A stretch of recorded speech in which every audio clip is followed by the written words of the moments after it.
Alright, I'm going to try to make this quick. This is my chicken coop slash chicken sunroom.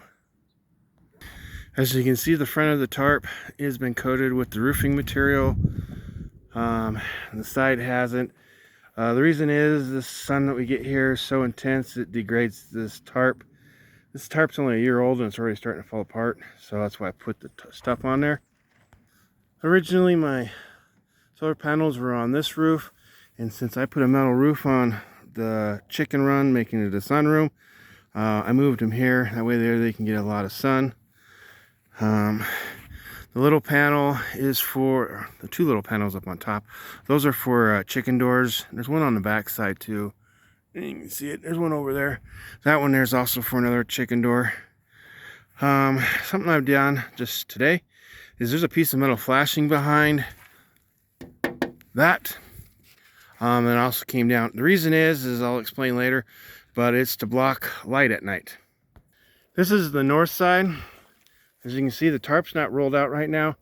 I just got the shade cloth there. The reason why I did this roof is every year I spend $60 to $80 on a tarp to cover this. And then I usually buy 2 shade cloths to cover the whole thing for the summertime. A tarp runs, well, like $60 to $80. The 2 shade cloths together run a little over $110. The roofing panels and the bracing and the material that I put on it, the total cost was $300. So for what I spent in 2 years, I made a permanent roof on this. And it'll stay cooler in the summer and warmer in the winter. Alright, this is the access to the nesting box through the roof. Here, this is some 17 mil duct tape. There's actually like 5 layers. Underneath all that there is a piano hinge, and the screws come up through the bottom out through the top. That's why there's a little gap there. And then there's some silicone on it and the roofing material over it to make it waterproof. It doesn't go all the way to the edge because actually the opening is like right here. Actually like right here underneath. So the water can't get in. Not that it matters because there's another coop inside there, which I'll show you in a minute. So I'm opening it up. As you can see, there's Weeble's in there. She doesn't like being bothered. There's a cross brace that goes across here. There's lines that go down attached to the internal roof on the baby's chicken coop.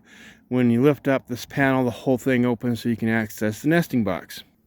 Now on the main doors, you can see this is something I've done. I've added a fan. It's 12 volts and it runs directly off of the solar when I have it on.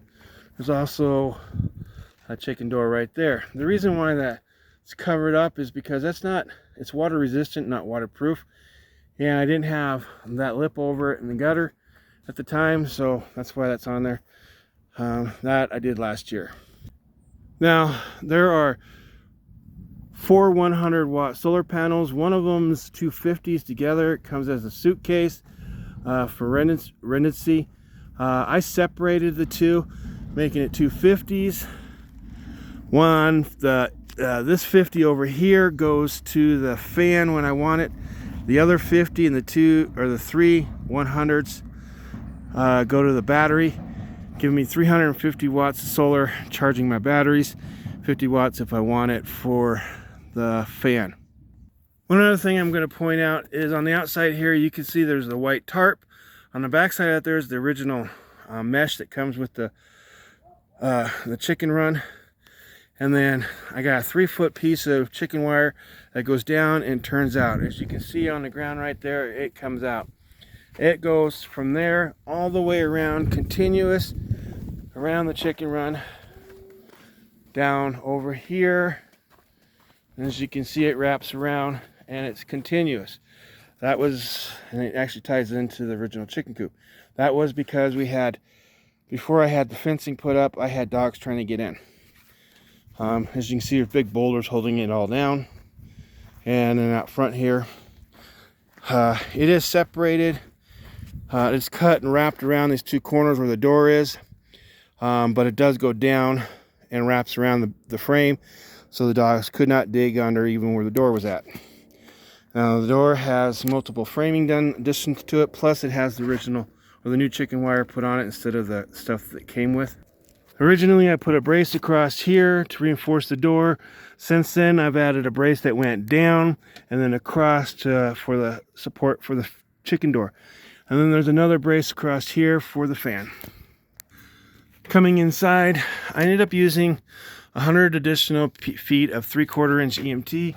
As you can see, I grooved it so it would form and fit, make good tight fits, or make it a good frame.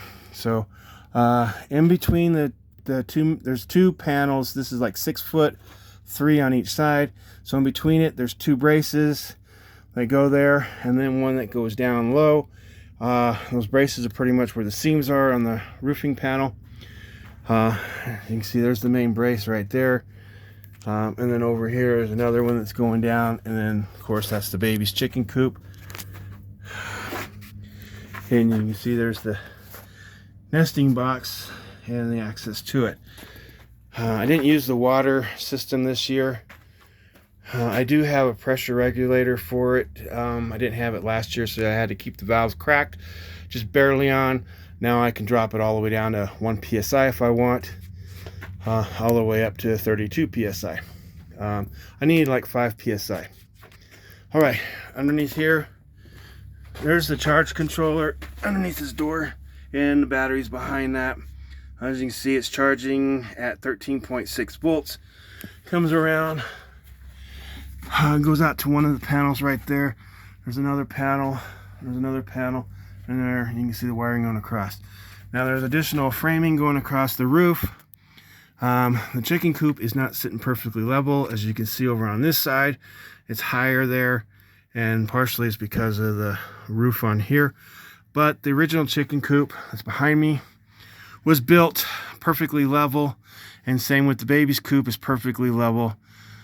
And then the chicken enclosure here was just put in place for chickens, but it was attached to the original frame, and the ground slopes 1.5 feet for 12 feet. So it's not perfectly level, but it's all sealed in. As you can see, I got framing, additional framing. You can see a nice little tie-in point here, reinforcing that corner. The framing goes down behind that. There's the original frame. There's that. In here's the original chicken coop. The lights are already off, but at night the lights will kick on. These are 7,000 Kelvin, so it's a white light in here. What I did here was, you can see there's a separation. You can see a little gap in there. There's white, and then it turns black.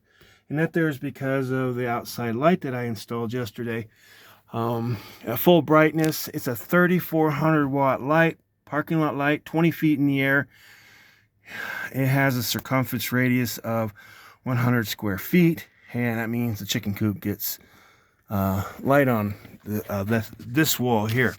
So to keep them from being blinded at night, there's black on there now. So this is another thing I put in this year, is a little fan. Help circulate the air. That's controlled by this controller right here. The lights, the heat plate when I need it, and the fan are all come off of this 12 to 120 volt inverter. And that's pretty much what this is all for. This typically, as it is right now, the battery will drop down to about 12.5 volts, which still means pretty damn charged. 12.6 volts. This morning it was 12.5 because I left a fan on all night long by accident. So yesterday I finished. I put my corner on. The flashing I originally got was 10 inches wide by 50 feet long. I bought it for $9. It was like $9.73. With my military discount, it knocked it down to $9 for that full roll. I went to go buy it. That was last month. I went to go buy it this month. I'm sorry, Kamala Harris, but there's serious inflation. It went from $9 to $39. Yeah, she can go kiss off. Anyhow, so I made gutters out of the 10-inch there. This I actually bought, it turned out to be $10 for 10 feet of 6-inch. So I bought 6-inch. I cut it in half, made it 3-inch, did a roll on it, made a seam there, and I did the same here.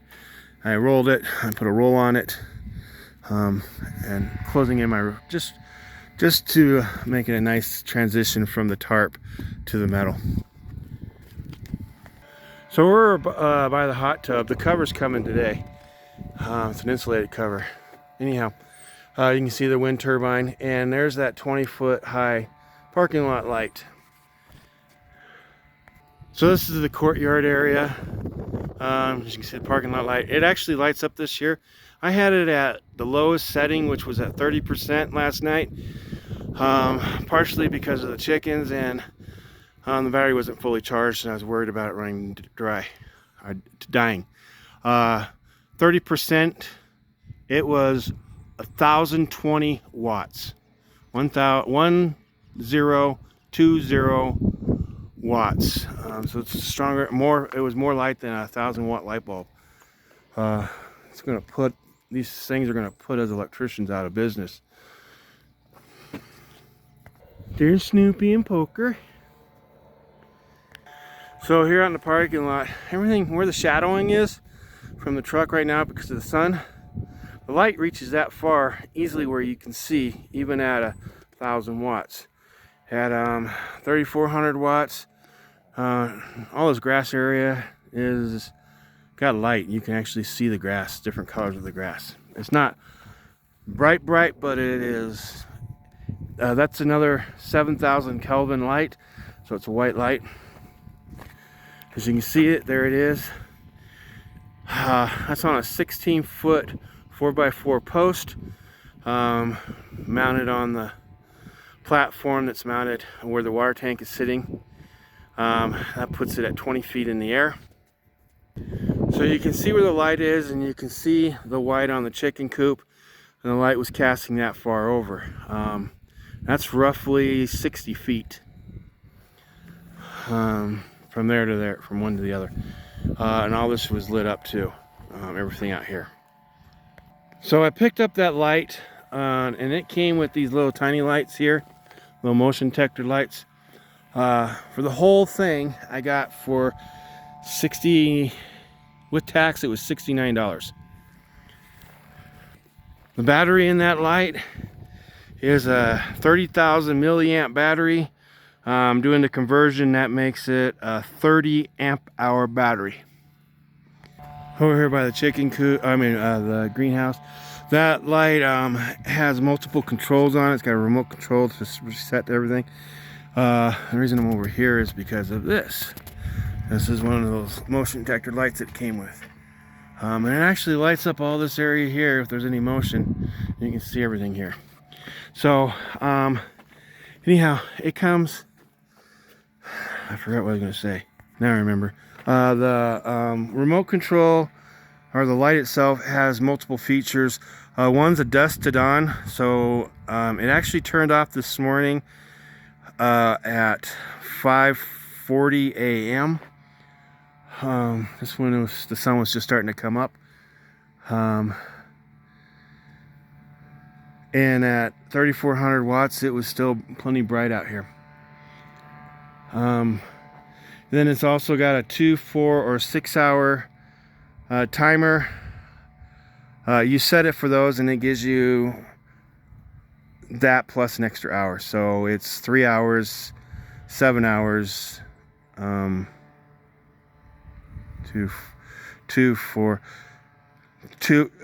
hours, 5 hours, 7 hours, something like that. So it also does that. And then it also has a 30% setting, and you can have the motion detector set on, which if it detects motion, it'll kick on at 100%. So I don't have the motion detecting set up because of the strong winds that we can get right now. And as you can see, there's a tree over underneath it, and that tree gets lit up pretty good. My intention eventually I've been working it in my head.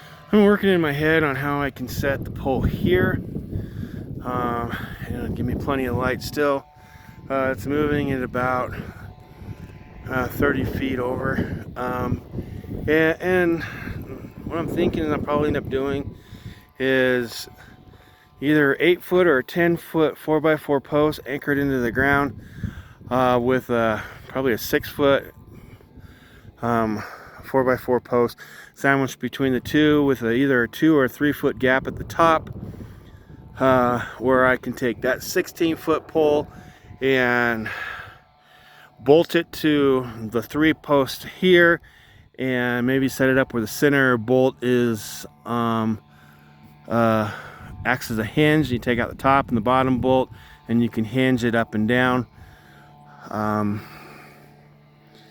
that would give me 20 feet in the air right here. But anyhow, so that was my couple projects I've done and I've got completed.